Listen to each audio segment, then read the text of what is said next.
बुद्ध के संग सबके लिए खुले रहते थे। सब उनके शिष्य बनना चाहते थे।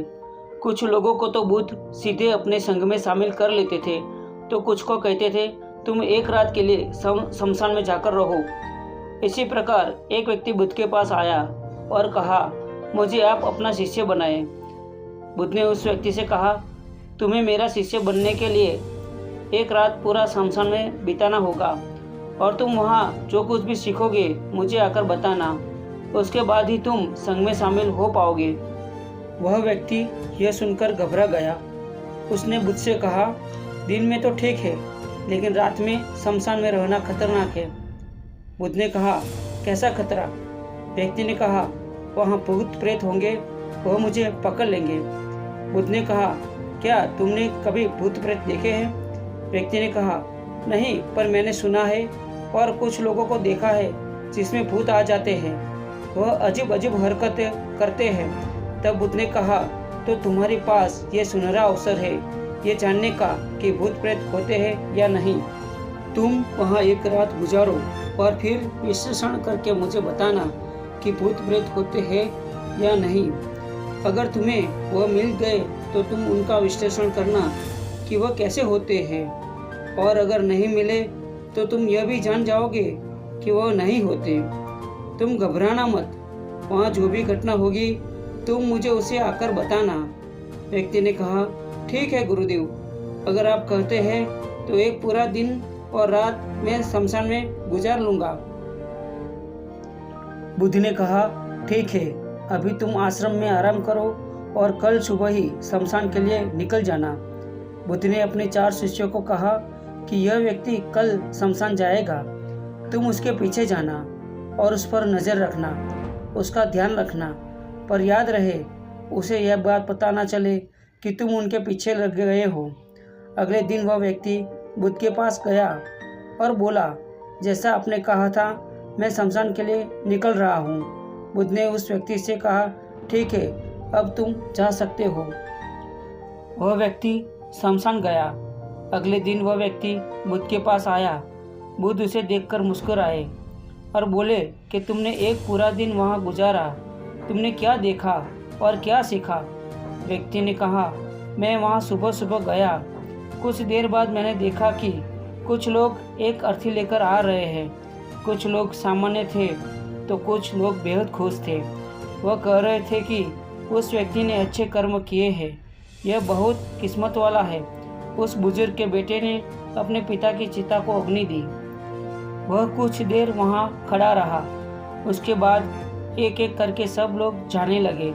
थोड़ी देर बाद वहाँ 2 और अर्थी आई, जिसमें एक अर्थी किसी अमीर व्यक्ति की थी जो बहुत सजी धजी थी, उसमें बहुत सारे लोग थे, जबकि दूसरी किसी गरीब व्यक्ति की थी जो बेहद साधारण थी, उसमें कुछ ही लोग थे। अमीर व्यक्ति की चिता चंदन की लकड़ी पर जलाई गई, जबकि गरीब व्यक्ति की साधारण लकड़ी पर। पहले अमीर व्यक्ति की चिता को जलाया गया क्योंकि वह अमीर था, जबकि बाद में गरीब व्यक्ति की। थोड़ी देर बाद दोनों व्यक्ति की चिता को जला दिया गया। उसके बाद सभी लोग वहाँ से चले गए, लेकिन मैं वहीं खड़े उसे देखता रहा। बुद्ध ने कहा, तुमने उनकी चिता को देख के क्या समझा? व्यक्ति ने कहा, बुद्ध, दोनों की चिता एक समान थी। दोनों का शरीर उस चिता में जल भी एक समान ही रहे थे। उसके बाद दोनों उसमें जल गए। अंत में जो बचा वह भी एक जैसा ही था, उसमें कुछ अलग नहीं था। हे बुद्ध, उसके बाद वहाँ एक स्त्री की अर्थी आई। उस स्त्री का पति बेहद दुखी था और वहाँ आए सभी लोग भी काफ़ी दुखी थे। वह सभी उसके पति को सांत्वना दे रहे थे। हे बुद्ध, उसमें मैंने देखा कि बहुत लोग काफ़ी ज्ञानी थे। वह ज्ञान की बातें कर रहे थे। वह सब महाज्ञानी कह रहे थे कि यहाँ तो एक दिन सबको आना ही है। जीवन हमें ज्ञानता और परोपकार से जीना चाहिए। किसी को कभी भी कष्ट नहीं देना चाहिए। धन के पीछे हमेशा भागकर कुछ नहीं होता। अंतिम में हम सबको एक दिन शमशान में जाना ही होता है। उसके बाद वहाँ कोई नहीं आया और मैं पूरी रात वहीं पर रहा और अगली सुबह आपके पास आ गया। बुद्ध ने पूछा, क्या तुम्हें वहाँ कोई भूत प्रेत दिखा? व्यक्ति ने कहा, नहीं, मुझे वहाँ कोई भूत प्रेत नहीं दिखा। पूरी रात मैं अपने आप से डरता रहा, पत्तों से डरता रहा, जानवरों की आवाज़ों से डरता रहा, लेकिन पूरी रात में मुझे कोई भूत प्रेत नज़र नहीं आए। बुद्ध ने उससे व्यक्ति से कहा, ठीक है, अब तुम जाओ और आश्रम में आराम करो। कल फिर एक दिन और एक रात लिए तुम्हें शमशान में जाना होगा। वह व्यक्ति यह सुन के बोला, आप कैसी बात कर रहे हैं? आपके कहने पर आज मैं पूरा दिन वहाँ रुका। वह समय मैंने कैसे काटा है मैं ही जानता हूँ। अब मैं दोबारा वहाँ नहीं जाऊँगा।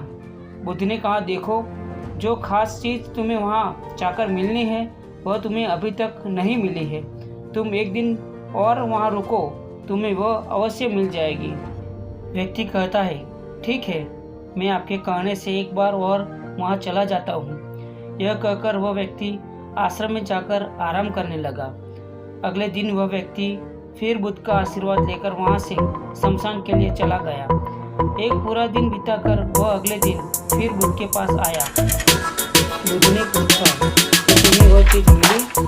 व्यक्ति ने कहा, हाँ, मुझे वह मिला। बुद्ध ने पूछा, तो बताओ, तुम्हें वहाँ क्या मिला?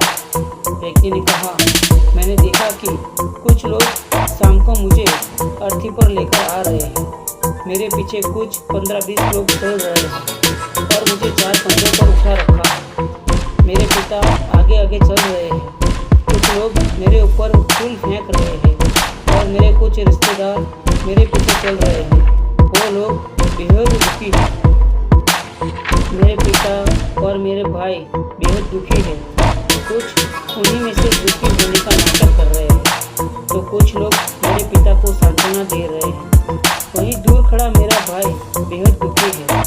कुछ लोग उसे सांत्वना देकर बोल रहे हैं कि तुम ही अब इसके इकलौते वारिस हो।